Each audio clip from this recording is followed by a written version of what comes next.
Puji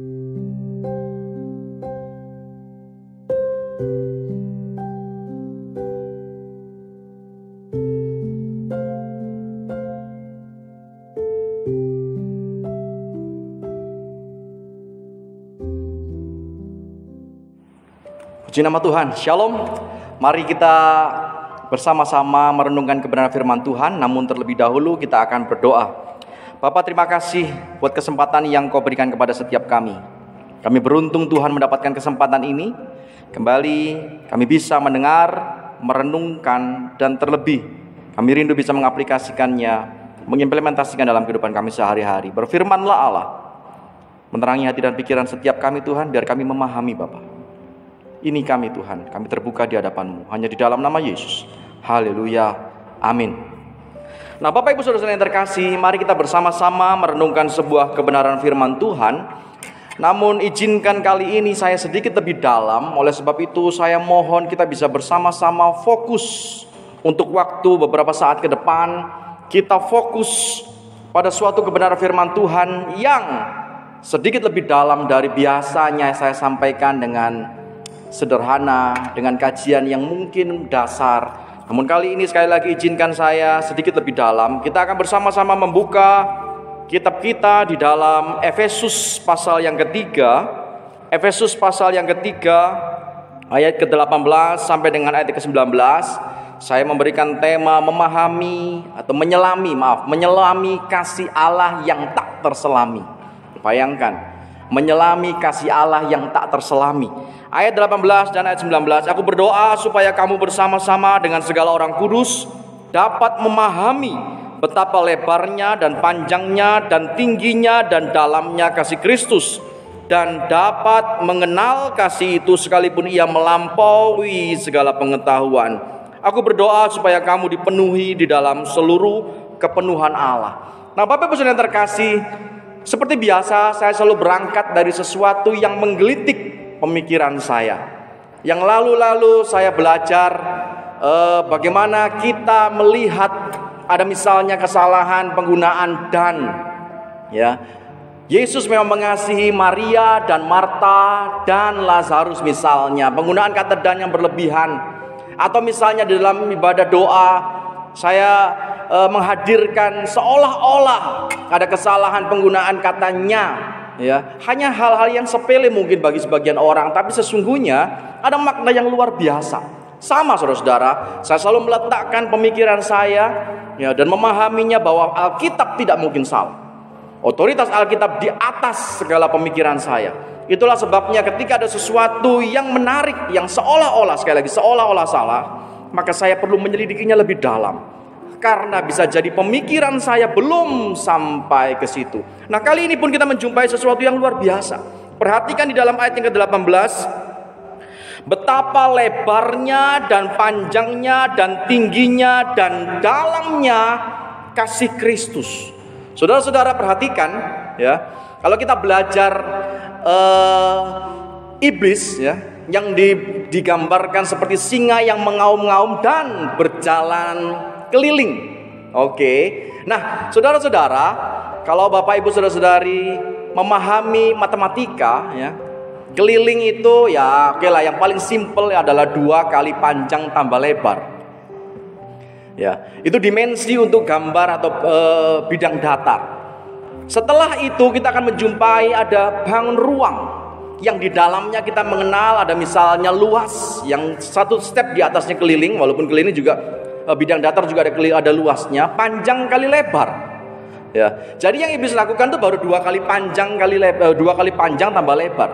Tapi di atas itu ada luas, panjang kali lebar. Setelah itu lagi ada volume atau volume, panjang kali lebar kali tinggi. Saya rasa susah mungkin ya, bukan hal yang coba perhatikan gambar ini. Bapak Ibu akan mengerti mengapa saya mengatakan ini sedikit susah untuk dipahami. Lihat ya, banyak orang menggambar segitiga sama kaki saja salah memahami, apalagi menghitung gitu kan, baru menggambar saja. Nah gambar ini perhatikan. Nah sekali lagi, di atas luas kita menjumpai ada volume atau volume, panjang kali lebar kali tinggi. Nah, saudara-saudara, Bapak Ibu yang terkasih, perhatikan dimensi yang ada di dalam Efesus 3 ayat 18. Betapa lebar, panjang, tinggi, dan dalam. Wow, dimensi apa ini? Itulah sebabnya saya memberikan judul menyelami kasih Allah yang tidak terselami. Karena dalam ayat 19 diberikan clue, sekalipun ia melampaui segala pengetahuan. Bangun ruang hanya mengenal dimensi volume, panjang kali lebar kali tinggi. Tapi kali ini kita menjumpai sesuatu yang aneh. Ya, selain berulang kali menggunakan katanya, ya, betapa lebarnya dan panjangnya, sudah berulang-ulang katanya, ya, nya, ditambah lagi berulang-ulang menggunakan kata dan, maka pasti ada yang menarik yang perlu kita pelajari. Bapak Ibu sekalian terkasih, cepat saja. Untuk kita bisa sampai kepada ayat yang ke-18, saya menggunakan ayat 19. Apa yang perlu kita selami sehingga kita bisa di dalam ayat 18 ada hal yang menarik. Aku berdoa supaya kamu bersama-sama dengan segala orang kudus dapat memahami. Saudara-saudara, kata dapat memahami bukanlah kata yang biasa. Karena digunakan dua kata yang sebetulnya akan kita pahami bahwa sebetulnya yang dimaksudkan ini adalah pemahaman yang bukan kita dapatkan, tapi justru sebaliknya pemahaman yang keluar. Nanti kita akan sampai kepada ayat 18. Izinkan saya bermulai dari ayat yang ke-19. Dan dapat mengenal kasih itu sekalipun ia melampaui segala pengetahuan. Aku berdoa supaya kamu dipenuhi dalam seluruh kepenuhan Allah. Di bagian yang pertama ada kasih yang luar biasa. Yang pertama dijelaskan yaitu kasih yang lebar. Bahasa Inggrisnya jelas digunakan kata breadth, luas, lebar. Nah, saudara-saudara, yang menarik adalah Paulus seolah-olah ingin menggambarkan kepada kita bahwa kasih yang dimaksudkan ini adalah kasih yang begitu luas, yang begitu lebar. Seringkali kita membayangkan bahwa susah bagi kita manusia diibaratkan dengan memeluk gunung. Saudara perhatikan, ada kiasan yang digunakan, apa daya tangan tak sampai. Niat hati ingin memeluk gunung, tapi apa daya tangan tak sampai. Digunakan gambaran yang semacam itu. Saudara-saudara, kasih Allah yang begitu luas mampu menjangkau seluruh isi dunia ini. Sehingga tidak heran Yohanes 3 ayat 16 katakan karena begitu besar kasih Allah akan dunia ini. Ya kan? Karena begitu besar kasih, karena Allah sangat amat mengasihi isi dunia ini sekali. Sehingga tidak ada satu orang pun di dunia ini, ya, yang berada di luar cakupan kasih Allah. Saudara-saudara, ini makna yang sangat penting. Sekali lagi, lebar atau breadth ini berbicara mengenai begitu luar biasa luasnya dan lebarnya, saudara-saudara. Dan di bagian yang kedua kita belajar selain lebar, ayat 18 bagian akhir katakan dan panjangnya atau length.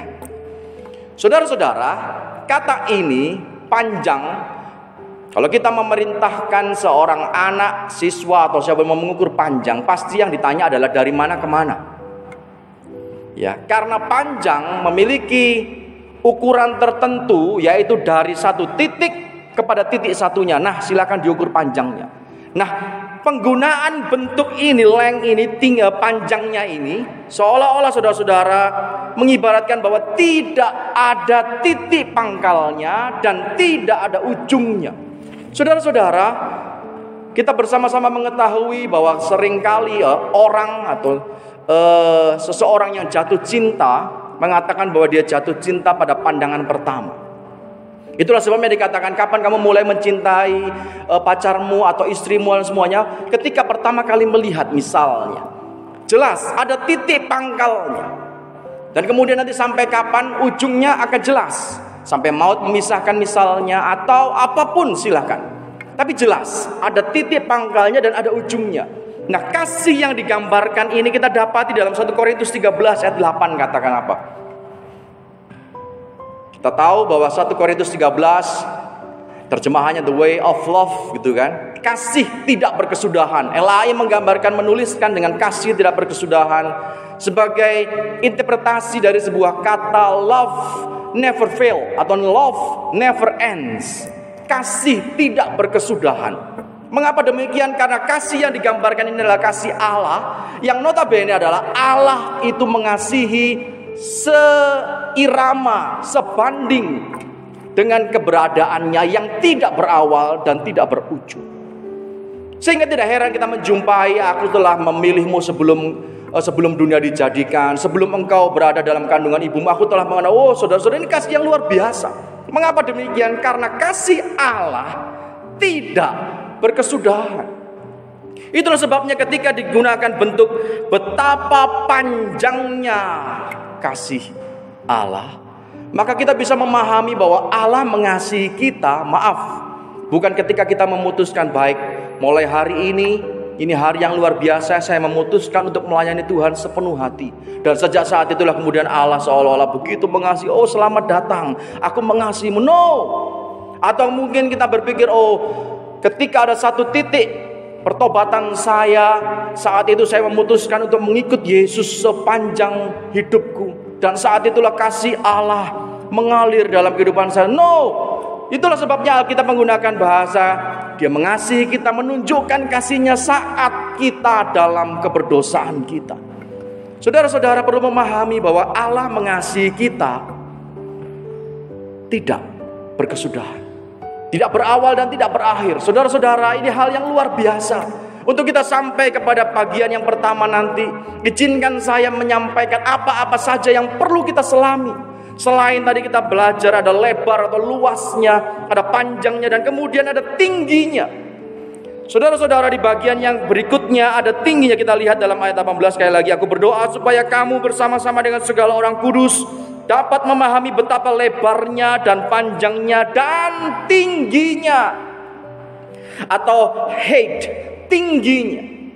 Nah saudara-saudara, kita bersama-sama memahami juga bahwa yang manusia kenal yang tertinggi tentulah langit. Ya, sebagai gambaran digunakan istilah gantungkan cita-citamu setinggi langit.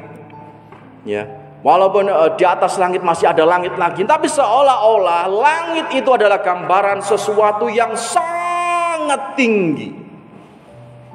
Dan kita tahu bahwa dalam langit itulah ada dimensi kekekalan yang disebutkan, misalnya surga itu ada di atas sana. Dan saudara-saudara, gambaran inilah yang saya bawa untuk memahami betapa tingginya. Saudara-saudara perlu memahami bahwa kita tidak layak, bahwa saudara dan saya tidak layak untuk menghampiri tahta Allah. Tapi karena kasih Allah itulah yang membuat kita sampai kepada tahta Allah yang kudus. Sekali lagi, saudara-saudara, kita tidak layak untuk menghampiri tahtanya. Tapi karena kasih inilah yang memberikan kita sesuatu sehingga melayakkan kita menghampiri tahtanya yang sangat tinggi dan seharusnya tidak bisa dijangkau. Dan bagian yang terakhir yang sangat menarik adalah betapa dalamnya, depth.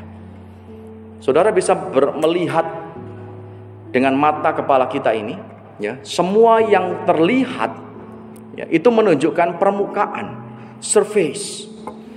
Tapi depth berbicara sesuatu yang tidak terlihat.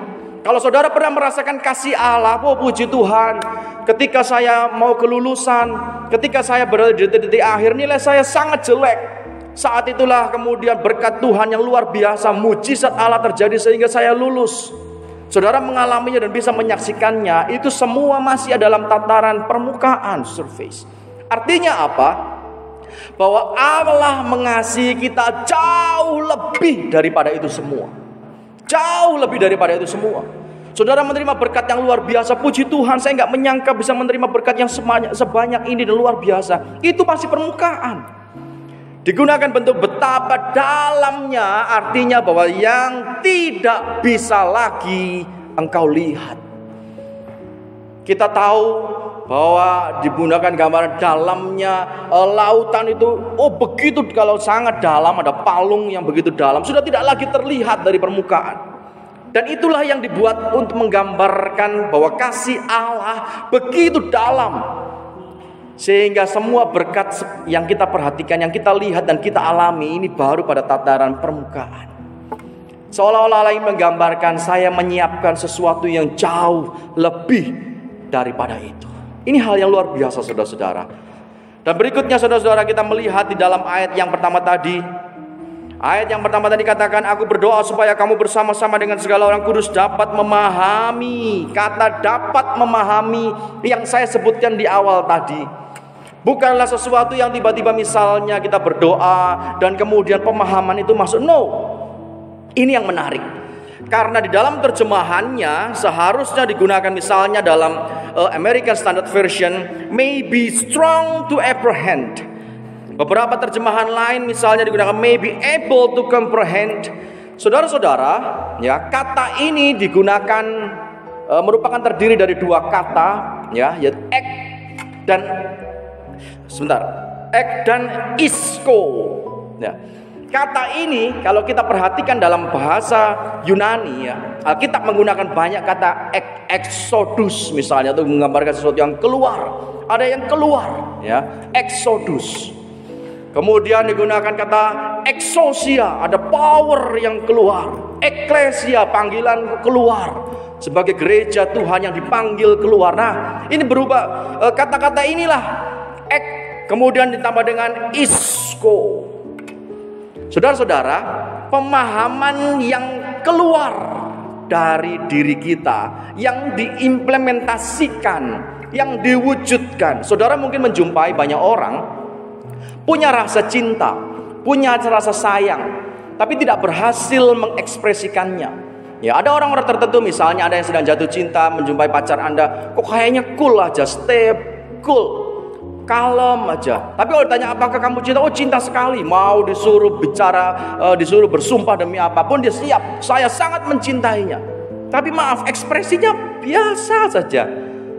Seolah-olah tidak ada cinta yang berlebihan, yang dikit-dikit membawa bunga, menulis puisi dan semuanya. Nah, saudara-saudara, kata ini dihadirkan kepada kita untuk menggambarkan sesuatu yang setelah kita berhasil menyelaminya, maka kita bisa mengekspresikannya. Ini menarik. Sekali lagi ada 18, aku berdoa supaya kamu bersama-sama dengan segala orang kudus dapat memahami. Ada tindakan yang keluar dari pemahaman itu, harusnya sampai pada situ. Saudara-saudara, sesaat lagi kita akan masuk dalam perjamuan kudus. Saya setiap kali mengikuti sakramen perjamuan kudus, seolah-olah ingin menunjukkan kasih-Nya yang begitu besar dan mengingatkan saya kembali betapa saya tidak layak untuk kasih itu. Saudara-saudara, sebuah ilustrasi yang sangat terkenal ketika seorang guru bertanya kepada murid-muridnya yang ada di kelas, menurut kamu seperti apakah Allah itu? Maka kemudian si A berkata, Allah itu adalah pribadi yang sanggup mencukupi segala kebutuhan. Mengapa kamu berpikir seperti itu? Saya berpikir seperti itu karena ayah saya adalah seorang pengusaha. Ayah saya punya ratusan bahkan ribuan karyawan, dan tidak satupun karyawannya yang kekurangan. Ayah saya selalu memberikan gajinya tepat waktu, bahkan bonus-bonus semuanya dicukupinya. Apalagi kami, keluarganya. Dari situlah saya berangkat pada satu pemahaman bahwa Allah pasti lebih daripada ayah saya, sehingga umatnya tidak mungkin kekurangan. Oh, bagus. Bagaimana dengan kamu? Berkata kepada murid yang lainnya lagi, Allah pasti pribadi yang sanggup menyembuhkan. Mengapa demikian? Ya, ayah saya adalah seorang dokter. Ayah saya melakukan diagnosa yang sangat teliti, mendeteksi segala penyakit dari para pasiennya, sehingga pengobatan yang dilakukan oleh saya selalu tepat. Obat-obat yang diresepkan tepat dan mereka sembuh. Allah yang saya kenal pasti lebih daripada itu. Dia sanggup melakukan segala sesuatu dan menyembuhkan semua penyakit. Oh, benar, bagus sekali. Kalau menurut kamu bagaimana? Kemudian dia berpaling kepada satu anak yang ada di ujung. Anak yang hanya dari tadi tertunduk. Dia mulai mengangkat kepalanya. Menurut saya, Allah adalah pemulung. Wah, teman-teman terkejut dan kemudian tertawa. Masa Allah adalah pemulung? Mengapa kamu berpikir demikian? Gurunya mencoba menyelami. Ya, ayah saya adalah pemulung. pekerjaan ayah saya mencari benda-benda yang tidak berharga, dibawa pulang dan dirawat sedemikian rupa menjadi sesuatu yang berharga. Bahkan saya pun bukan anak kandung dari ayah saya. Beliau memungut saya dan menyekolahkan saya, menjadikan saya pribadi yang lebih baik. Saya percaya pasti Allah adalah pemulung. Karena saya merasa tidak layak, tapi Dia mengambil saya, menjadikan saya pribadi yang berharga di matanya. Saudara-saudara, teman-temannya yang semula tertawa terbahak-bahak saat itu mulai meneteskan air mata. Betul, bahwa Allah memberikan kasih-Nya yang luar biasa kepada saya, yang hina, yang tidak layak menerima kasih itu. Seolah-olah Dia memungut saya, menjadikan saya sesuatu yang berharga. Sekali lagi, pemahaman inilah yang saya hadirkan untuk kita bisa menyelami kasih Allah yang begitu luar biasa, sehingga kita mampu mengekspresikannya. Saya melayani Tuhan karena saya merasa ini berkat yang luar biasa, saya bisa melayani Dia. Saya melakukan semuanya ini dengan dilatar belakangi sesuatu yang sangat-sangat fundamental, sangat mendasar. Karena seharusnya saya tidak layak atas kasih Allah. Mari kita berdoa. Bapak, kami mengucap syukur buat firman-Mu yang kami dengar. Kami percaya Tuhan, bukan kebetulan firman ini hadir. Kami percaya Tuhan bahwa ini adalah wujud kasih-Mu yang sangat amat mengasihi kami, sehingga kembali menghadirkan firman ini, kembali mengetuk hati setiap kami Tuhan. Dan kalau sesaat lagi kami akan masuk dalam sakramen perjamuan kudus, izinkan kami Tuhan mengingat akan kebaikan-Mu yang sangat dalam hidup kami. Terima kasih buat kasih-Mu Tuhan, yang melayakkan kami untuk menghampiri tahta-Mu yang kudus, yang melayakkan kami bahkan melayani Engkau Raja di atas segala raja. Ini hidup kami Tuhan, kami persembahkan, kami dedikasikan hanya demi hormat dan kemuliaan nama-Mu, hanya di dalam nama Yesus. Haleluya, amin. Puji nama Tuhan. Shalom.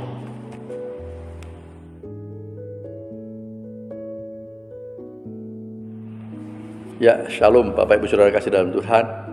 Senang sekali kita sudah bersama-sama mendengar firman Tuhan. Makasih buat Mas Hendy, dan kita semua pasti sudah diberkati melalui firman Tuhan pada hari ini. Terima kasih. Baik, kita akan masuk di dalam perjamuan kudus. Mari kita akan berdoa terlebih dulu buat perjamuan kudus ini. Bapak Surgawi, kami bersyukur, terima kasih kami sudah diberkati melalui firman-Mu, dan saat ini kami boleh mengikuti sakramen perjamuan kudus. Kuduskan sucikan dan hati dan pikiran kami, supaya kami boleh layak dan berkenan untuk mengikuti perjamuan kudus ini Tuhan. Ampuni segala dosa dan kesalahan kami. Terima kasih Tuhan, kami menyerahkan semuanya di dalam tangan dan kuasa-Mu. Dalam nama Tuhan Yesus kami berdoa. Haleluya. Amin. Ya, baik, kita akan mengangkat roti di tangan kanan kita. Ya, saya akan bacakan firman Tuhan. Sebab apa yang telah kuteruskan kepadamu telah aku terima dari Tuhan, yaitu bahwa Tuhan Yesus pada malam waktu Ia diserahkan mengambil roti, dan sesudah itu Ia mengucap syukur atasnya. Ia memecah-mecahkannya dan berkata, inilah tubuhku yang diserahkan bagi kamu. Perbuatlah ini menjadi peringatan akan aku. Mari kita makan roti yang melambangkan tubuh Yesus dalam nama Tuhan Yesus.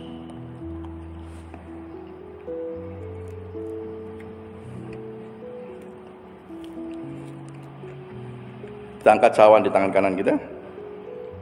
Demikian juga Ia mengambil cawan sesudah makan lalu berkata, cawan ini adalah perjanjian baru yang dimeteraikan oleh darahku. Perbuatlah ini setiap kali kamu meminumnya menjadi peringatan akan aku.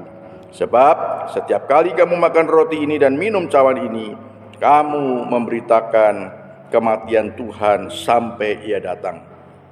Mari kita minum anggur yang melambangkan darah Yesus dalam nama Yesus.